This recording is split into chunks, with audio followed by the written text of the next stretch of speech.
Royal coat ടഫേഴ്സ് ഒമാനിലേക്ക് നാട്ടിൽ നിന്നും ഒരു റിക്രൂട്ട്മെൻറ്റ് വരികയാണ്. നമ്മൾ സാധാരണക്കാരനൊക്കെ പറ്റിയ അവസരങ്ങളാണ് വന്നിരിക്കുന്നത്. നല്ല ശമ്പളമുണ്ട്.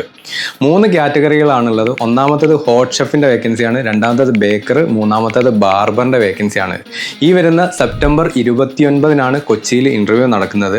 ഈ ഇൻ്റർവ്യൂവിലേക്ക് നിങ്ങൾക്ക് ഡയറക്റ്റ് പോകാൻ സാധിക്കുന്നതാണ്. അതല്ലെങ്കിൽ നിങ്ങൾക്ക് അതിന് മുമ്പായിട്ട് നിങ്ങൾക്ക് CV സബ്മിറ്റ് ചെയ്തിട്ട് ഷോർട്ട് ലിസ്റ്റ് ആവാനുള്ള അവസരമുണ്ട്. അങ്ങനെയുള്ള ആളുകൾക്ക് കുറച്ചുകൂടി പ്രയോറിറ്റി ഉണ്ടാവുന്നതായിരിക്കും. കോഴിക്കോട് ഓഫീസിലും അതുപോലെ തന്നെ കൊച്ചി ഓഫീസിലും 28 മുമ്പായിട്ട് ഡയറക്റ്റ് CV ആയിട്ട് പോയി കഴിഞ്ഞാൽ അവർക്ക് ക്വാളിഫൈഡ് ഉള്ള ആളുകളാണെങ്കിൽ അവർക്ക് പ്രിഫറൻസ് ഉണ്ടാവുന്നതായിരിക്കും. അപ്പോൾ ഇതിൻ്റെ ശമ്പളം പറയുന്നത് നമ്മൾ ഹോട്ട് ഷെഫിൻ്റെ ബേക്കർക്കൊക്കെ ഏകദേശം 300 ഒമാൻ റിയാലാണ്. ഏകദേശം നമുക്ക് 70,000 ഇന്ത്യൻ റുപ്പീൻ്റെ അടുത്ത് വരും.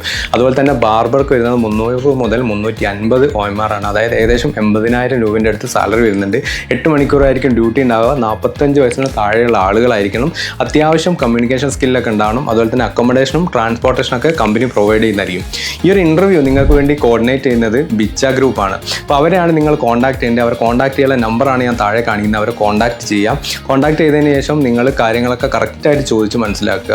28 മുമ്പായിട്ട് നിങ്ങൾക്ക് ഡയറക്റ്റ് അപ്രോച്ച് ചെയ്യാൻ പറ്റുമെങ്കിൽ ഡയറക്റ്റ് അവർ ഓഫീസുമായിട്ട് കോൺടാക്ട് ചെയ്യുക. അല്ലാത്ത ആളുകൾ 29 ഇൻ്റർവ്യൂവിൻ്റെ ലൊക്കേഷനൊക്കെ കളക്ട് ചെയ്തിട്ട് ഡയറക്റ്റ് ഇൻ്റർവ്യൂവിന് അവിടെ പോകാൻ വേണ്ടി ശ്രമിക്കുക. നല്ലൊരു ഇൻ്റർവ്യൂവിൻ്റെ അവസരമാണ്. അതുകൊണ്ട് മിസ് ചെയ്യേണ്ട എല്ലാവരിലേക്കും ഒന്ന് ഇൻഫോർമേഷൻ ഷെയർ ചെയ്ത് കൊടുത്തോളൂ.